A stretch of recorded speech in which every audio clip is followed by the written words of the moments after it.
Ce jour-là, on ne cherchait rien. Juste rentrer chez nous, comme toujours. Mais en tournant un coin de rue glacée, on a vu deux petits corps collés à un mur. Deux chiots qui tremblaient si fort qu'on aurait cru qu'ils allaient disparaître. On avait promis de ne plus jamais revivre ça. Plus de chiens. Plus de chagrin. Et pourtant, ce que ces deux regards ont réveillé en nous a changé notre vie entière. Ce n'était pas prévu. Mais c'était peut-être le plus grand sauvetage de notre existence. Restez avec nous, car cette histoire incroyable vous laissera sans voix. Avant de commencer, n'oubliez pas de liker et de vous abonner. Et surtout, je suis curieux, d'où nous regardez-vous? Indiquez votre pays dans les commentaires. J'adore voir jusqu'où voyagent nos histoires. C'était un après-midi gris, lourd de silence. L'hiver semblait figé. Les rues de Buffalo étaient vides, le vent passait entre les briques avec un sifflement glacé. Le sol craquait sous mes pas fatigués. À mon âge, chaque pierre mal posée est une plainte pour les genoux. Je marchais aux côtés de Rose, ma femme. Elle tenait un petit sac de pharmacie blanc, celui qui te rappelle que tu n'as plus 30 ans depuis longtemps. On ne parlait pas. On marchait, simplement, comme on le fait parfois quand les années ont appris à faire du silence un compagnon. Et puis, je les ai vus. Deux petits corps, serrés contre un mur de briques. Figés. Recroquevillés. Deux chiots tremblants, collés l'un à l'autre comme s'ils voulaient disparaître ensemble dans la pierre froide. L'un, une jeune chienne berger allemand, encore maladroite, les pattes trop grandes pour ses jambes maigres. L'autre, un petit doberman au museau enfoncé sous son cou, comme s'il cherchait à fuir le monde en s'accrochant à elle. Leur corps vibrait. Pas seulement du froid. Mais de cette peur qu'on entend dans une salle d'attente d'hôpital, quand le silence devient trop lourd pour respirer. Ils respiraient vite. Trop vite. Je suis resté figé. Rose s'est arrêtée aussi. Elle a posé les yeux sur eux. Pas un mot. Le genre de silence qui dit, on ne peut pas passer à côté. Je m'appelle Walter. Et il y a longtemps, Rose et moi, on s'était juré de ne plus jamais avoir de chien. Plus jamais de gamelle, plus jamais de laisse, plus jamais d'adieu. Le dernier nous avait brisés. On avait dit, c'est fini. Nos cœurs sont trop vieux pour ça. Mais mes pieds, ils avançaient. Vers eux. Et dans ma tête, cette vieille promesse se répétait. Comme une prière. Non, Walter, tu ne peux plus. Mais mon cœur, lui, s'était déjà assis là. Sur le trottoir gelé. À côté d'eux. Et il refusait de se lever. La petite berger allemand a levé les yeux. Et là, sans mots, elle m'a posé une question silencieuse. Es-tu un danger? Où es-tu celui qui reste? Le Doberman s'est assis encore plus contre elle, invisible presque. Il avait peur. Peur de moi. Peur du froid. Peur d'être vu. Peur d'être encore abandonné. J'ai compris, que je pourrais marcher plus loin. Que mes jambes le pouvaient. Mais mon cœur, non. Rose a murmuré, tout doucement, comme si elle ne voulait pas déranger leur souffle fragile. Ils vont mourir de froid, ici. Je n'ai rien dit. J'ai juste regardé. Puis j'ai trouvé l'excuse la plus sûre que j'avais sous la main. Le refuge est à 10 minutes. Ils sauront quoi faire. Mais je l'ai vue, elle.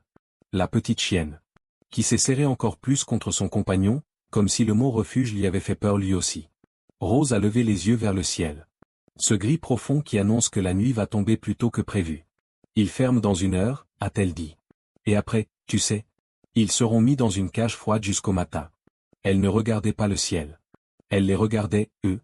Et je savais, qu'elle pensait à cette fois-là. À l'autre chien. Celui qu'on avait trouvé, il y a des années. Celui qui avait suivi nos enfants jusqu'à la maison. Celui qui avait laissé ses poils sur les robes de bal et les devoirs, celui qui avait posé sa tête sur les genoux de Rose quand son père est mort. On avait refermé la porte après lui. Et on avait juré de ne plus jamais l'ouvrir. Mais là, devant ce mur, deux petits corps grelottaient.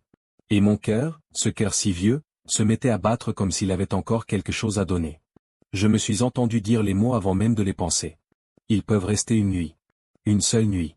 Juste le temps de les réchauffer. De leur donner de l'eau. De la vraie nourriture. Demain, on les emmènera au refuge. Demain, les jeunes s'en occuperont. Rose n'a pas répondu. Elle a juste hoché la tête. Parce que nous savions tous les deux que ce une nuit était un mensonge nécessaire. Une marche pour ne pas tomber tout de suite. Elle a ouvert son petit sac blanc. À l'intérieur, il y avait un paquet de blancs de poulet déjà cuits. Notre dîner. Elle l'a déchiré doucement, comme si le bruit pouvait les effrayer. Puis elle s'est accroupie. Lentement. Ses genoux ont protesté.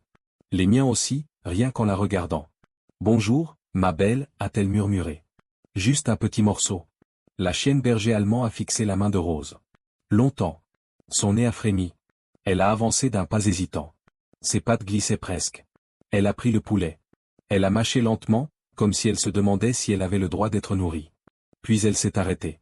Avec une délicatesse qui m'a coupé le souffle, elle a poussé un petit morceau vers le museau du Doberman. Comme une évidence. Lui d'abord? Toujours lui? Le petit a cligné des yeux. Surpris. Il a léché le poulet sans quitter sa fourrure. Sans jamais vraiment se détacher d'elle. On a continué comme ça. Petit bout après petit bout. Jusqu'à ce que leur tremblement change. Ce n'était plus la peur. C'était ce frisson qu'on a après une douche chaude. Quand le corps commence enfin à comprendre qu'il est en sécurité. Dans la voiture, le chauffage a mis du temps à se réveiller. L'air sortait fatigué, tiède. Le Doberman a grimpé comme il a pu, jusqu'à glisser sa tête sous le cou de la chienne. Elle a bougé. Pas pour s'éloigner. Pour poser une patte sale sur son dos. Comme une promesse. Je les regardais dans le rétroviseur. Leur respiration se calait. Ensemble. Comme deux personnes qui se tiennent la main dans le noir. La maison nous a semblé trop chaude quand on est entré. Presque indécente. Comme un vieux pull sec qu'on hésite à mettre sur quelqu'un de trempé. Les photos sur les murs nous regardaient passer. Nos enfants, figés dans le temps.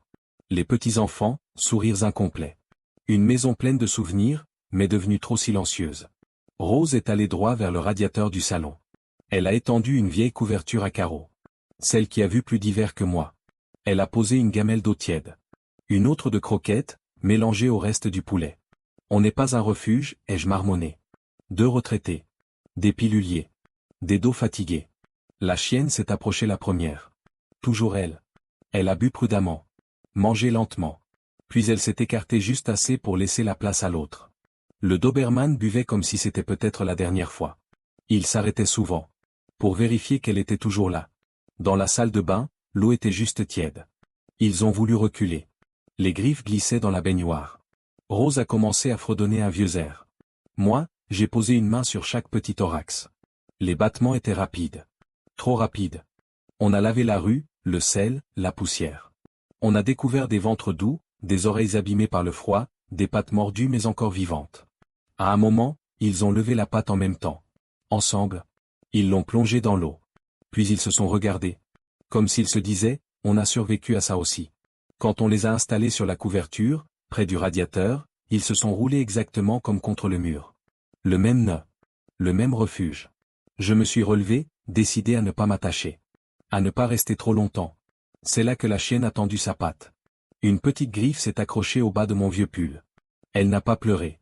Elle n'a pas bougé. Elle a juste tenu. J'ai détaché doucement la griffe. Je suis sorti. J'ai laissé la porte presque fermée. Et juste avant qu'elle se referme, j'ai entendu un petit son. Cassé. Fragile. Un mélange de soupirs et de questions. Dans ma tête, sans y penser, je l'ai appelée ma petite lumière. Et dans le couloir sombre, je savais déjà que ce mot voudrait devenir son nom. Le matin s'est levé doucement, bien avant nous. Sur le parquet, j'ai entendu des petits bruits. Des griffes fines, comme une pluie timide. Puis un petit gémissement, pas encore un vrai aboiement, juste une question timide lancée dans le silence. En ouvrant la porte du couloir, je les ai vus. La chienne berger allemand, déjà debout, explorait lentement la maison. Son museau frôlait les murs, ses pas hésitaient, mais sa queue remuait, un peu. Derrière elle, collé à son flanc comme une ombre, le petit Doberman marchait exactement dans ses traces. Patte après patte, il la suivait. Toujours à une respiration de distance. Il traversait nos pièces comme deux enfants en visite dans une maison étrangère. Curieux, mais prudents. Comme s'ils cartographiaient un endroit qu'ils espéraient pouvoir appeler chez eux. Rose les regardait depuis la porte. Sa main sur le cadre, posée comme on pose une pensée qui fait un peu mal. Elle a dit doucement, elle te regarde comme si elle te connaissait déjà. J'ai répondu sans réfléchir, doucement, Léor, c'est bon, ma fille. Et à l'instant même où le mot est sorti de ma bouche, j'ai compris ce que j'avais dit. Léor. Rose m'a lancé un regard en coin. Un sourire s'est glissé sur mon visage. Petite lumière, ai-je murmuré. Ça lui va, non? On s'est retrouvés un peu plus tard autour de la table. Le petit Doberman dormait contre elle. Tout en boule, les pattes sous lui, la tête appuyée sur ses jambes. Le soleil, pâle, venait lécher son pelage noir. Il lui faut un nom, à lui aussi, a dit Rose. Quelque chose de petit, mais solide. On a réfléchi. Longtemps. Puis on a choisi Ruby. Comme une pierre précieuse. Rouge foncé. Une chose qu'on trouve après qu'un torrent a tout balayé. Lui aussi, il avait survécu à la tempête. Quand on l'a appelé, ses oreilles ont bougé. Mais avant de répondre, il a d'abord regardé Léor. Juste pour être sûr. Elle a tourné la tête, calmement. Il s'est approché d'elle. Et alors seulement, il a accepté son nom. Le vétérinaire sentait fort le désinfectant. Ruby et Léor étaient tendus. On les a pesés. Ils avaient perdu du poids. On a écouté leur petit cœur trop rapide. Gencives pâles. Déshydratation. Gelure légère. Mais rien d'irréversible, a dit le vétérinaire. Rien qu'un foyer stable et un peu d'amour ne pouvaient réparer. Mais dès qu'un assistant emmenait l'un d'eux dans une autre pièce, l'autre hurlait. Ils se débattaient. Ils pleuraient. Jusqu'à ce que leurs regards se retrouvent. Alors, seulement, ils se calmaient. Au bureau du refuge, une dame a tapé sur son clavier, puis nous a regardé par-dessus ses lunettes. Si vous les gardez en accueil temporaire, préparez-vous. La plupart des familles n'adoptent qu'un seul chiot de grande taille à la fois. Ils risquent fort d'être séparés. Elle a dit ça d'un ton calme. Pratique. Comme une phrase dite 1000 fois. Mais en moi, ces mots ont fait mal. Séparés. Dans la salle d'attente, je me suis assis. Les laisses enroulées autour de ma main. Léor s'est allongée, directement entre Ruby et la porte. Elle l'a recouvert entièrement de son corps. Comme un bouclier vivant. Et elle n'a pas quitté la porte des yeux. Je les regardais respirer ensemble, sur ce sol gris. Je sentais déjà cette angoisse qui serre la poitrine, cette peur stupide mais réelle qu'on essaie toujours de cacher. Et je me suis dit, comment peut-on voir ça, et croire qu'on peut les séparer? Les jours ont commencé à s'aligner. Un par un. Comme des petits cailloux qu'on pose pour ne pas se perdre. On avait dit temporaire. On le répétait souvent. Comme une formule magique. Comme un filet de sécurité. Mais la vérité, c'est que la routine s'installait. Doucement. Et qu'on s'y accrochait sans même s'en rendre compte. Chaque matin, je descendais avant même que le réveil ne sonne. Par habitude, ou parce que j'entendais déjà deux queues battre contre le sol derrière la porte. Léor se plaçait à côté de ma chaise pendant que je buvais mon café. Toujours du même côté. Toujours droite, silencieuse. Comme si la vapeur qui montait de la tasse était un danger potentiel, et qu'elle devait la surveiller.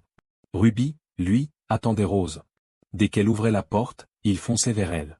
Il se glissait sous son bras. Il restait là, immobile, le cœur battant contre son pull. Il semblait écouter ses battements.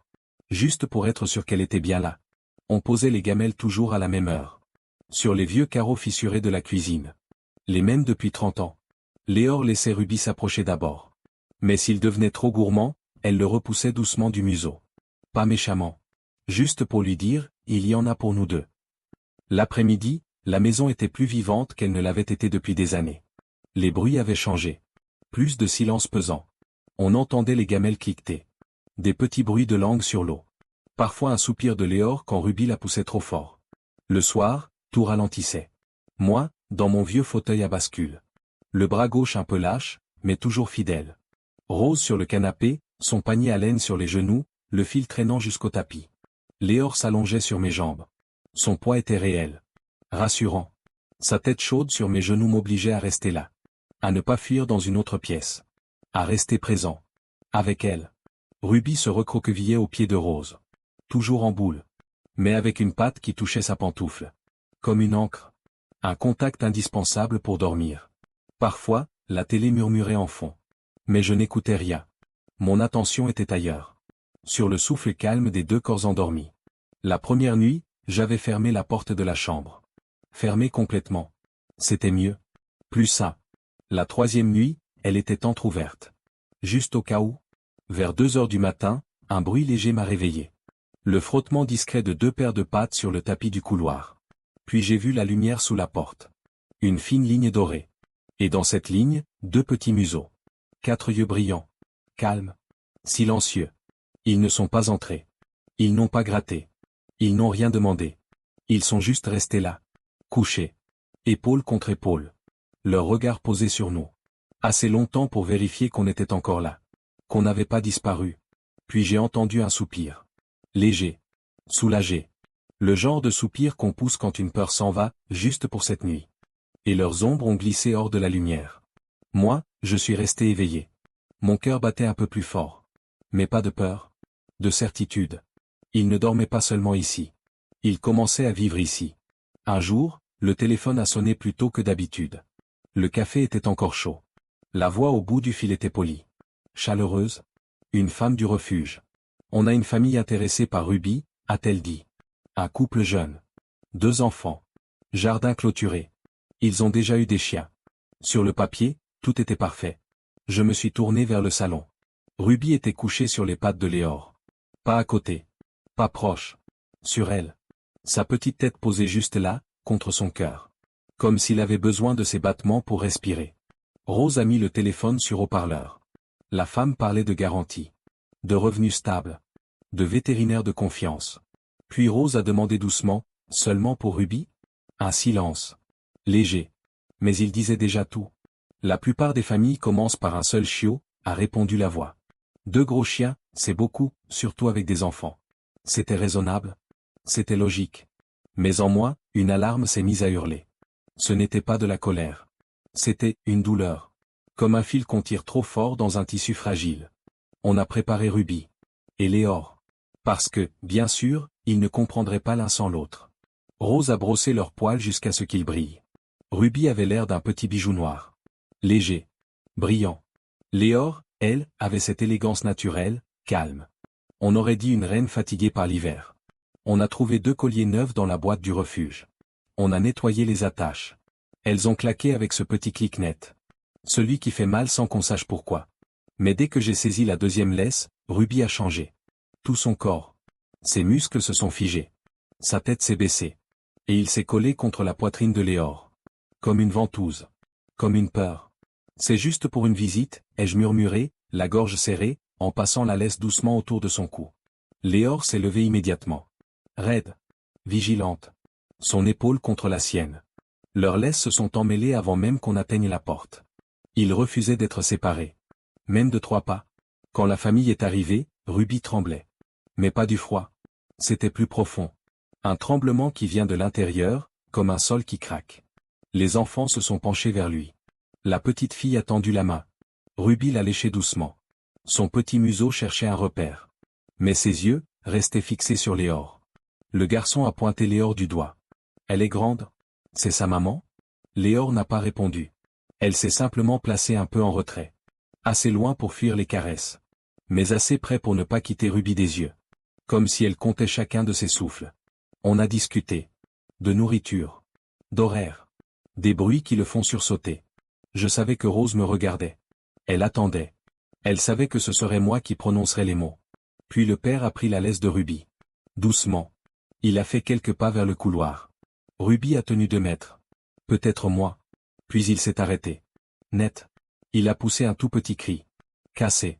À peine un son. Mais assez fort pour briser quelque chose en moi. Il s'est retourné.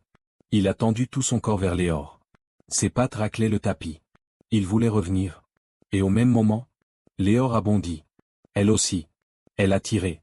Gratté. Tenté de le rejoindre. Comme si un câble invisible entre eux avait été tendu à l'extrême. Et allait casser. Le père s'est figé. La mère a murmuré, « C'est bon, mon grand, c'est bon ».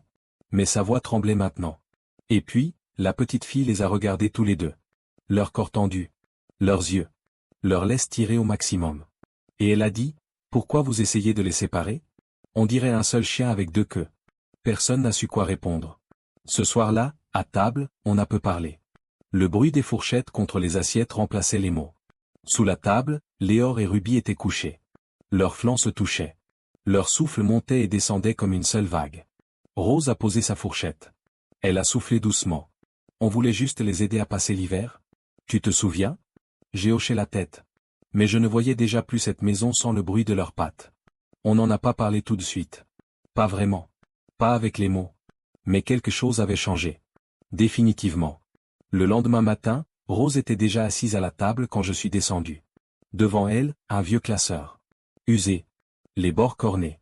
Le genre de dossier qu'on ouvre rarement, mais qu'on garde toujours à portée de main. Elle l'a poussé vers moi. Il est temps qu'on l'ajoute, a-t-elle dit. J'ai compris sans qu'elle ait besoin d'en dire plus. Elle parlait de Léor. Et de Ruby. De ce qu'il adviendrait d'eux, si un jour, nous, on ne se réveillait pas. On avait déjà notre testament. Des papiers en ordre. Des noms. Des adresses. Mais maintenant, il fallait y ajouter 2 battements de cœur supplémentaires. Si quelque chose nous arrive, a dit Rose, ils doivent revenir au refuge. Mais surtout, aller chez notre petite fille. On l'écrira noir sur blanc. Personne n'aura à deviner. Ils ne finiront pas seuls. Sa voix tremblait à peine. Mais ses mains, elles ne lâchaient pas le stylo. Ce jour-là, on n'a pas seulement décidé de les garder. On a réorganisé notre monde autour d'eux. Ce n'était plus, est-ce qu'on est trop vieux pour ça? C'était devenu, comment faire en sorte que notre âge ne soit jamais un danger pour eux? Je repensais à tout ce qu'on avait dit les premières semaines. Trop vieux. Trop fatigué. Trop installé dans nos habitudes. Mais la vérité, c'est qu'ils s'étaient glissés dans notre vie comme s'ils y avaient toujours été. Ils ne prenaient pas de la place. Ils comblaient le vide. Plus tard, on est retourné au refuge. Cette fois, pas pour discuter. Pas pour chercher des conseils. Pour signer. Les papiers d'adoption étaient là. Posés sur le bureau. 2 colonnes. 2 noms. Et en bas, le nôtre. Ma main tremblait. Pas à cause de l'arthrose. À cause de cette sensation étrange, qu'on ressent rarement passé un certain âge. L'espoir. Le vrai. Celui qui fait peur. Celui qui donne envie de sauter dans l'eau sans savoir nager. En priant que l'amour suffira. Léor et Ruby étaient couchés à nos pieds. Épaule contre épaule. Toujours. Même leur souffle semblait coordonné. J'ai signé. Et à cet instant, j'ai su que ce n'était pas juste un engagement. C'était un saut. Un plongeon dans quelque chose de vivant. On ne les gardait plus. On se laissait garder par eux. Les jours passaient. Lentement. Mais différemment. Avant, les matins étaient lents, pesants. Ils traînaient comme une couverture humide. Aujourd'hui, chaque lever de soleil avait une forme. Un but. 2 regards. 4 pattes impatientes. Léor grandissait. Ses pattes s'allongeaient. Son dos s'élargissait. Elle devenait forte. Mais jamais brutale. Elle marchait à mon rythme. Toujours un demi-pas devant moi. Pas plus. Elle s'adaptait. Quand mon pied glissait sur le trottoir gelé, elle ralentissait. Je sentais sa laisse se tendre doucement. Elle me retenait. Juste assez. Juste ce qu'il fallait. Elle était devenue ma rampe. Mon équilibre. Mon guide silencieux. Ruby, lui, avait choisi Rose. C'était son rôle. Son instinct. Quand elle montait l'escalier, il choisissait le côté de la rampe. Toujours. Il ne montait pas devant. Il montait à côté. Près de sa main. Assez près pour qu'elle puisse le toucher. S'appuyer, si besoin. Il regardait chacun de ses pas comme s'ils étaient sacrés. Je me rendais compte que mes jambes se plaignaient moins. Que les promenades ne me semblaient plus décorvées. Elles devenaient des preuves. Des preuves que la vie était encore là. En moi. Sous mes pieds. Je sortais plus. Pas moins. Je n'avais plus peur du froid. Je surveillais la météo, impatient comme un gamin qui attend la neige. Marcher devenait un plaisir. Un défi que je voulais relever.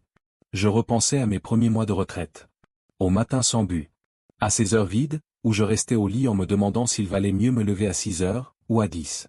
Aujourd'hui, 2 museaux pressés contre la porte répondaient à ma place. 2 queues tambourinaient contre le bois. 2 âmes m'attendaient. Les laisses tintaient. Les gamelles résonnaient. Et chaque jour avait une forme. Un rythme. Une chaleur. Un après-midi, je suis sorti dans le jardin. Une fine couche de glace s'était formée sur les dalles. Je ne l'ai pas vue. Mon pied a glissé. Mon corps a basculé. Et pendant une seconde, j'ai vu le sol s'approcher trop vite. Mais Léor a réagi. Elle a foncé sur moi, plantant ses pattes fermement. Son épaule a percuté ma hanche, juste ce qu'il fallait pour me redresser. J'ai saisi son collier par réflexe. Je sentais ses muscles tendus. Forts. Présents. Et au même moment, Ruby a couru vers la maison. Il a aboyé. 1 fois. 2.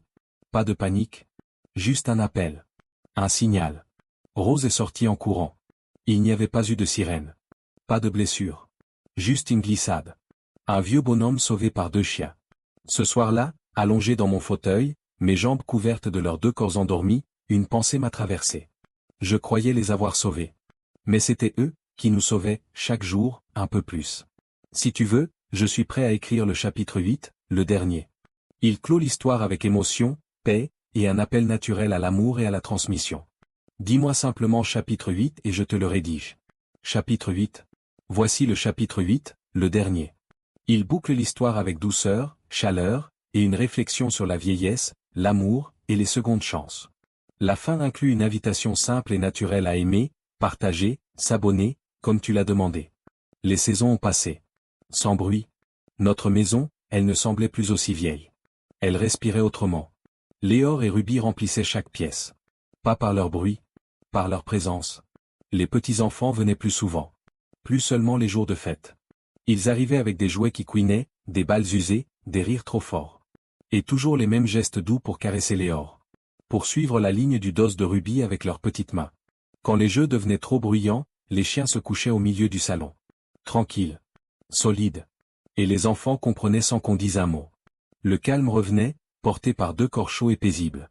Le refuge nous a demandé de venir témoigner. Une fois. Puis 2. Puis ça a été régulier. Des salles pleines de visages familiers. Des cheveux gris. Des mains fatiguées. Et dans leurs yeux, la même peur qu'on avait eue. Et si on n'était plus capable d'aimer comme avant? Alors on racontait. La couverture au pied du radiateur. Les pattes sous la porte de la chambre. Les petits bruits de langue dans les gamelles. Et surtout, cette peur qui devient confiance. Ce lien qui devient famille. Le refuge a commencé à dire. Ces deux-là, Léor et Ruby, ils nous rappellent que certains cœurs doivent être adoptés ensemble. Un soir, la neige est tombée fort. Les vitres étaient couvertes de givre. La cheminée crépitait.